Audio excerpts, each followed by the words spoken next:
టీవీ14 న్యూస్కి స్వాగతం. ముందుగా ముఖ్యాంశాలు. అనకాపల్లి జిల్లా Achyutapuram APIIC one stop centre వద్ద యోగాంధ్ర కార్యక్రమం. యోగా కార్యక్రమంలో పాల్గొన్న హోంమంత్రి వంగలపూడి అనిత, అనకాపల్లి ఎంపీ సీఎం రమేష్. గురువారం తెల్లవారుజామున ఏకధాటిగా కురిసిన వర్షం. భారీ వర్షానికి లోతట్టు ప్రాంతాలు జలమయం.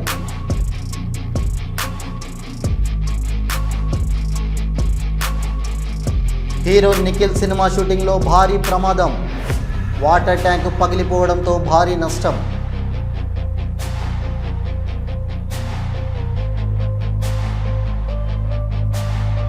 స్కూల్ బస్సులపై రంగారెడ్డి జిల్లా రవాణా శాఖ కొరడా. Bus RC, permit, driving licence, fitness బీమాలను పరిశీలిస్తున్న అధికారులు. రాష్ట్ర పునర్నిర్మాణం కోసం నిరంతర కృషి. అభివృద్ధి దిశగా పరుగులు పెట్టించడమే కూటమి ప్రభుత్వ లక్ష్యమన్న ముఖ్యమంత్రి నారా చంద్రబాబు నాయుడు.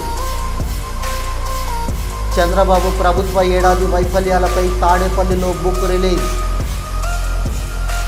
కార్యక్రమంలో పాల్గొన్న వైసీపీ నాయకులు, కార్యకర్తలు. సీఎంపై అనుచిత వ్యాఖ్యలు. సైబర్ క్రైమ్ పోలీసులకు ఫిర్యాదు చేశామన్న ఎమ్మెల్సీ బల్మూరి వెంకట్.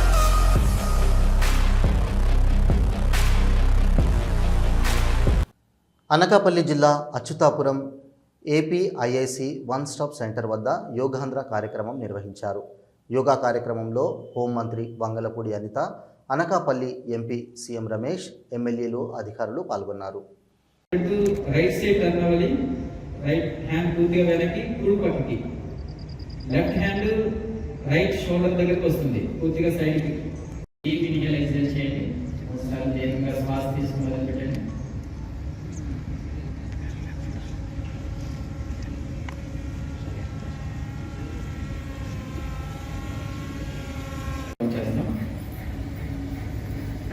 నెక్స్ట్ వృక్షాసనం చేద్దాం.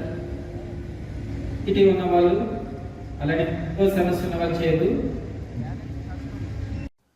నగరంలో గురువారం తెల్లవారుజామున ఏకధాటిగా కురిసిన భారీ వర్షానికి లోతట్టు ప్రాంతాలు జలమయమయ్యాయి. లింగంపల్లి, చందానగర్, మియాపూర్, కొండాపూర్, గచ్చిబౌలి, మాదాపూర్ ప్రాంతాల్లో భారీ వర్షం కురిసింది.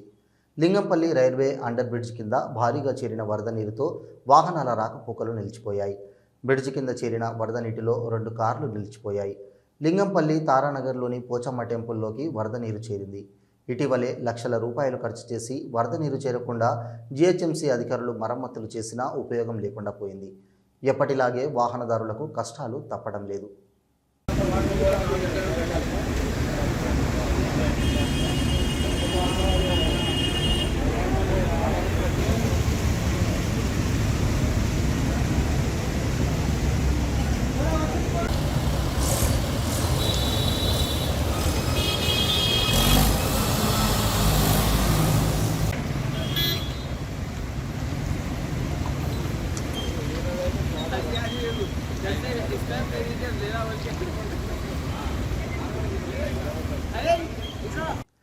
పశ్చిమ గోదావరి జిల్లా మొగల్తూరు మండలం ముత్యాలపల్లి శ్రీ బండి ముత్యాలమ్మ అమ్మవారి ఆలయం వద్ద భక్తులు, గ్రామస్తులు ధర్నాకు దిగారు. ఆగమన శాస్త్రానికి వ్యతిరేకంగా కొంతమంది ఘటాలను ఏర్పాటు చేస్తున్నారని ఆరోపించారు. అమ్మవారు మద్రాసు నుండి రాళ్ల రూపంలో వచ్చి ఇక్కడ కొలువయ్యారని అన్నారు. పూర్వం నుండి వస్తున్న ఆచారాన్ని పక్కన పెట్టి కొంతమంది ఘటాలను ఏర్పాటు చేస్తున్నారన్నారు. దీనితో గ్రామస్తులు 2 వర్గాలుగా విడిపోవడంతో ఆలయం వద్ద ఉద్రిక్తత చోటు చేసుకుంది. దీంతో సంఘటనా ప్రాంతానికి పోలీసులు, ఆలయ కార్యనిర్వహణాధికారి చేరుకొని ఇరు వర్గాలతో మాట్లాడారు.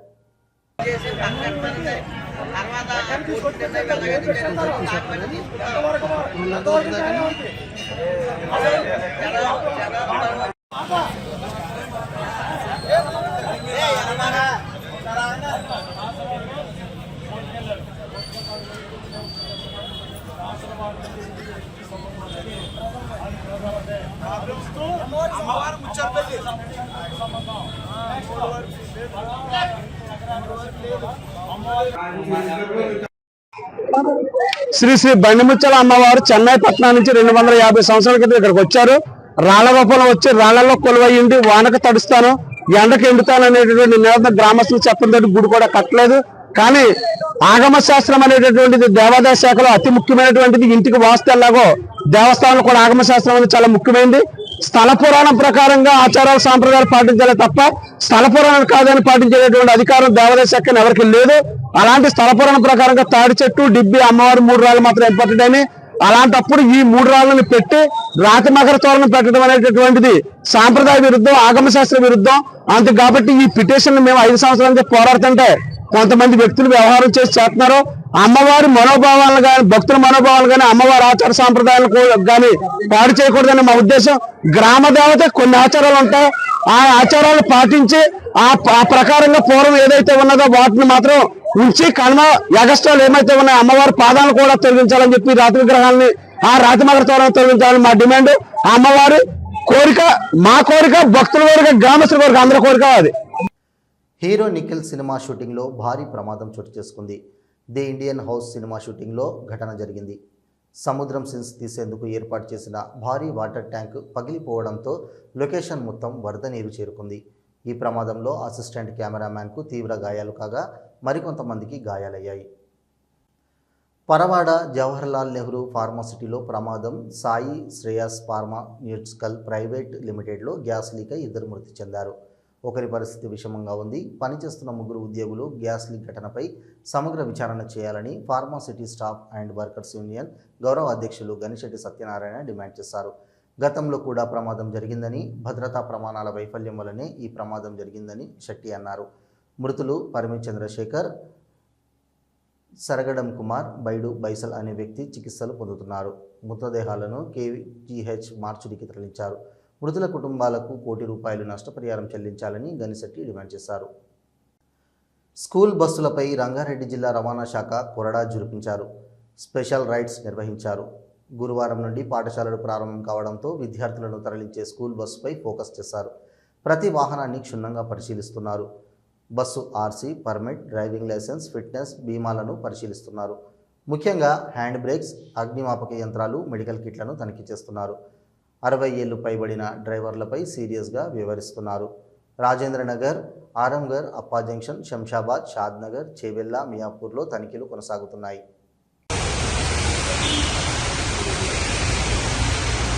డేట్ ఉందా? 2020.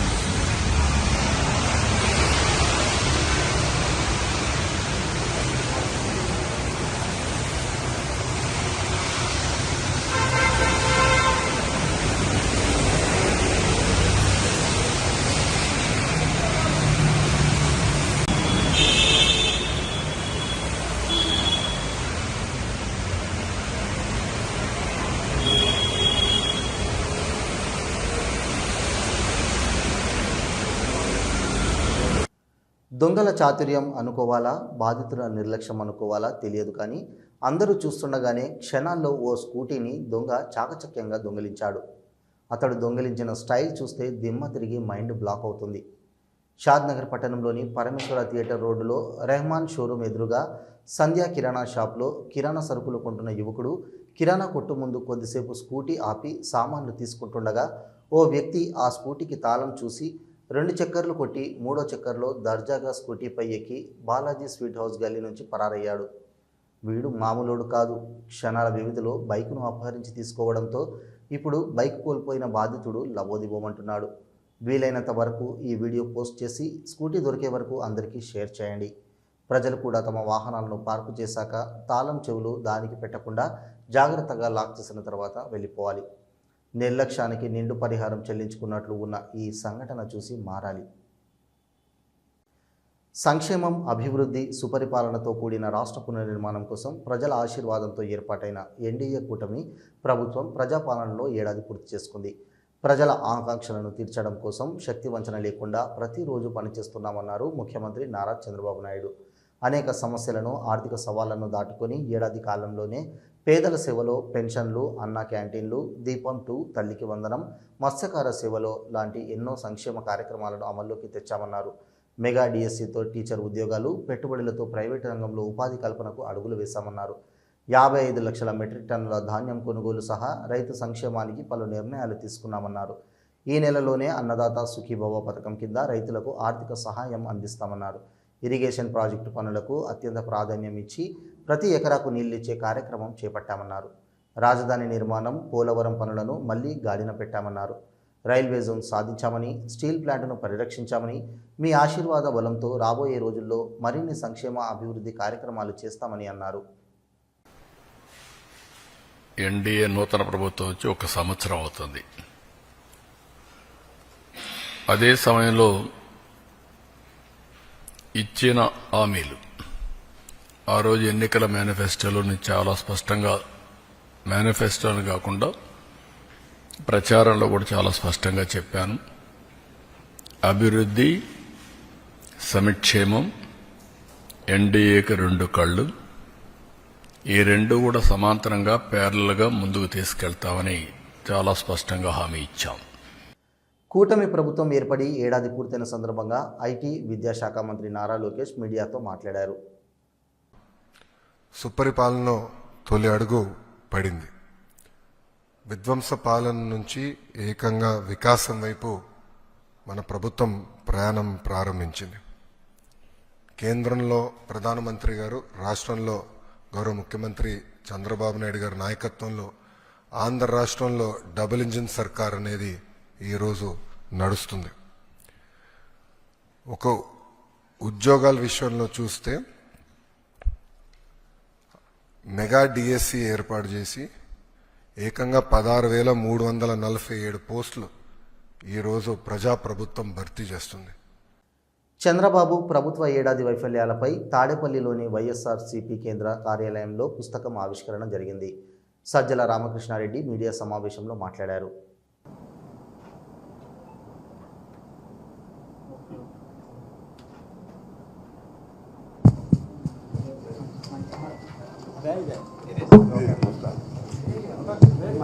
సరిగ్గా ఏడాది క్రితం ఈరోజు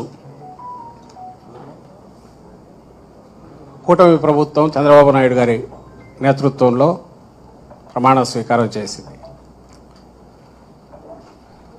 అది జరిగి ఈరోజుకు ఏడాది. బహుశా సాధారణంగా ఒక ప్రభుత్వం తర్వాత ఒక ప్రభుత్వం వచ్చినప్పుడు కొద్దిగా తేడాలు అటు ఇటుతో ప్రభుత్వం అనేది ఒక మామూలు దీనిగా జరుగుతూ ఉంటుంది. పాలనా వ్యవహారాలు. కానీ 2019-24 మధ్య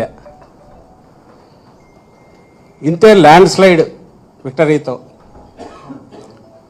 ఇంతకంటే ఎక్కువ, ఎందుకంటే ఒకే పార్టీ ఒక సింగిల్ పార్టీగా వైఎస్ఆర్సీపీ పోటీ చేసి ఆ రోజు 151 సీట్లతో గెలిచినప్పుడు ఇదే రకంగా ఒక ఘనమైన విజయంతో 19లో పాలన మొదలుపెట్టారు జగన్మోహన్ రెడ్డి గారు.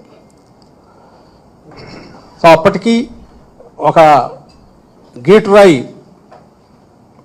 ఏర్పాటు చేశారు, ఒక కొలమానం కొలబద్ద 19-24 మధ్య తన పాలనతో జగన్మోహన్ రెడ్డి గారు. 24 అంటే ఏడాది క్రితం చంద్రబాబు నాయుడు గారు మళ్ళీ అధికారంలోకి వచ్చారు. 3 పార్టీలు కలిసి భారీ మెజారిటీతో, అత్యంత భారీ మెజారిటీతో అధికారంలోకి వచ్చాడు. 3 పార్టీలు కలిసి. అప్పటి నుంచి ఈ సంవత్సరం అయింది. ఇప్పుడు సహజంగానే జగన్మోహన్ రెడ్డి గారి పాలనలో తొలి ఏడాది, చంద్రబాబు నాయుడు గారి పాలనలో తొలి ఏడాది ఎట్లుంటుందనేది కంపారిజన్ రాష్ట్ర ప్రజలందరూ గమనిస్తున్నారు. మేధావులు, విశ్లేషకులు కూడా దాన్ని అనలైజ్ చేస్తున్నారు. బీఆర్ఎస్ పార్టీ నాయకుడు కేటీఆర్ ఎమ్మెల్యే పాడి కౌశిక్ రెడ్డి సీఎంపై అనుచిత వ్యాఖ్యలు చేశారని ఎమ్మెల్సీ బల్మూరి వెంకట్ విమర్శించారు.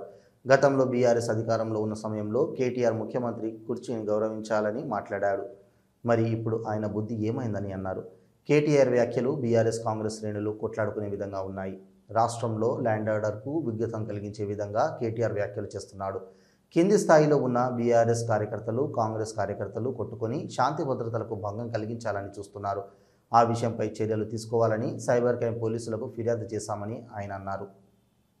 BRS party MLA Kalvakuntla Taraka Ramarao, దానితో పాటు బీఆర్ఎస్ పార్టీ ఎమ్మెల్యే పాడి కౌశిక్ రెడ్డి ఇద్దరు కూడా గౌరవ ముఖ్యమంత్రి గారు రేవంత్ రెడ్డి గారిని ఉద్దేశించి అనుచిత వ్యాఖ్యలు చేయడం జరిగింది. చేయడమే కాకుండా బీఆర్ఎస్ పార్టీ ఎమ్మెల్యే పాడి కౌశిక్ రెడ్డి తన అఫీషియల్ ట్విట్టర్ హ్యాండిల్లో ఒక శాసన సభ్యుడని కనీస ఇంగిత జ్ఞానం లేకుండా, కనీసం ఆలోచన లేకుండా, గతంలో మీరు అధికారంలో ఉన్నప్పుడు కేటీఆర్ అనేక సందర్భాల్లో ఆ కుర్చీని గౌరవించాలి, ఆ కుర్చీని గౌరవించి మాట్లాడాలని చెప్పిన వ్యక్తులు ఈరోజు అవన్నింటినీ కూడా మర్చిపోయి ఇష్టం వచ్చినట్టు వారు ప్రవర్తించి వారు మాట్లాడడం జరిగింది. వారు మాట్లాడిన మాటలు ఏదైతే తెలంగాణ సమాజంలో ఉన్న ప్రజలు, ముఖ్యమంత్రి గారి అభిమానులు, ఎవరైతే అందరి మధ్యలో కూడా అటు కాంగ్రెస్ పార్టీ శ్రేణులు, బీఆర్ఎస్ పార్టీ శ్రేణులు కొట్లాడుకునే ఒక వాతావరణాన్ని వీరు క్రియేట్ చేసే ఒక ప్రయత్నం చేస్తున్నారు. యాదగిరిగుట్ట శ్రీ లక్ష్మీ నరసింహస్వామి ఆలయానికి భక్తుల రద్దీ పెరిగింది. కొండపై నుండి కిందికి వెళ్లడానికి బస్సు సౌకర్యం సరిగా లేకపోవడంతో తోపులాట చోటు చేసుకుంది. ఒకరిపై మరొకరు భక్తులు దాడి చేసుకున్నారు. వేసవి సెలవులు ముగుస్తుండటంతో యాదాద్రికి భక్తుల రద్దీ పెరిగింది. స్వామివారి దర్శనానికి భక్తులు బారులు తీరారు. భక్తుల రద్దీ దృష్టిలో ఉంచుకుని అధికారులు సరైన బస్సులు ఏర్పాటు చేయలేదని భక్తులు ఆవేదన వ్యక్తం చేస్తున్నారు.